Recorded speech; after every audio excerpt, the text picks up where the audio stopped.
હવે ભાગવતજીની આરતી થશે, ત્યાર પછી કોઈને ભાગવતજીને પ્રણામ કરવા હોય તો જરૂર ભાગવતજીને પ્રણામ થશે.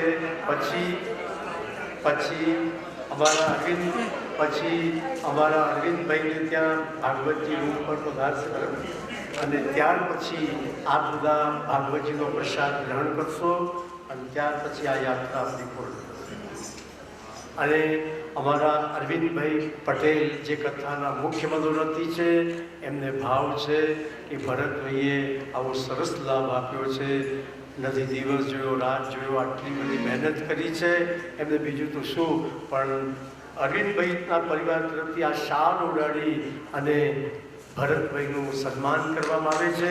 આપણે તાળીઓથી એમને બતાવીએ.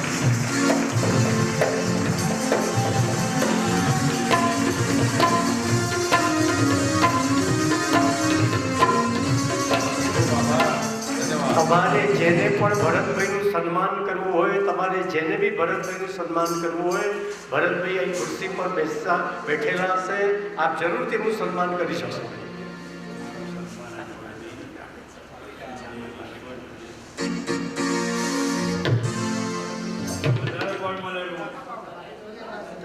સાથે સાથે મારા માતૃશ્રીના અને મારા પિતાજીના આશીર્વાદ પણ મને આ કાર્યની અંદર આગળ વધવા માટે મને પ્રેરણા આપેલી. એની સાથે મારું આખું ફેમિલી, જે મારા બેન બનેવીઓ છે, મારી દીકરી છે, એ લોકોએ પણ એટલું બધું પૂરું પાડ્યું કે છેક સુધી મારી પડખે ઊભા રહી અને આ કાર્યને સિદ્ધ કરાવ્યું. આ કાર્ય સિદ્ધ કરવાની અંદર આપ સૌએ બી જે ફાળો આપ્યો એ બદલ હું આપ સૌનો બી ખૂબ ખૂબ આભાર માનું છું. આજે પહેલી જ વાર બાકીના શબ્દોને ઉઠાવી ના શક્યો, માટે આપ સૌએ જે ભેટ મને આપી અને એક બ્રાહ્મણ તરીકે મારું સન્માન કર્યું, એ જે કંઈ પણ ભેટ છે એવો રણછોડરાય પદયાત્રા સેવા સંઘને અર્પણ કરો. આપ સૌ એટલા આશીર્વાદ આપતા જજો મને કે મારાથી કંઈ પણ ભૂલ થઈ હોય, આપને કંઈ પણ બોલાઈ ગયું હોય તો પણ એક બાળક સમજી અને ક્ષમા કરજો અને એવા આશીર્વાદ આપો કે આવા કાર્ય અગાડી અમે કરતા રહીએ.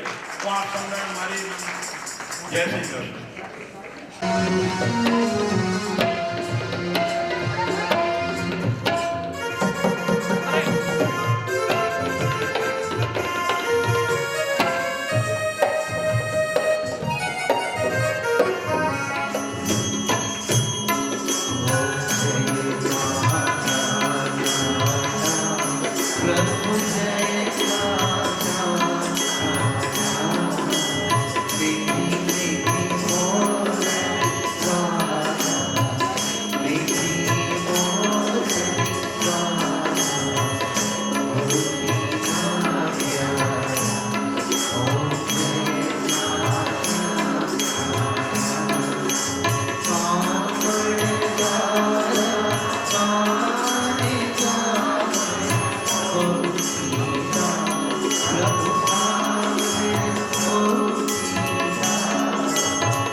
દિવસની કથા સાંભળી ગયા વૈકુંઠ ધામ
મંડળની વિનતી અમને રાખો ચરણની પાસ જો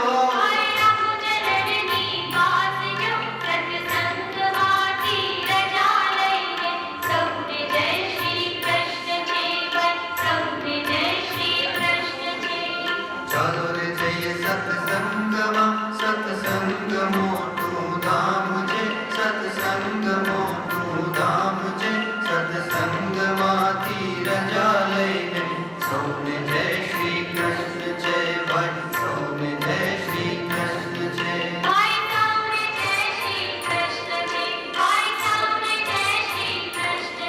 ભાઈ સૌ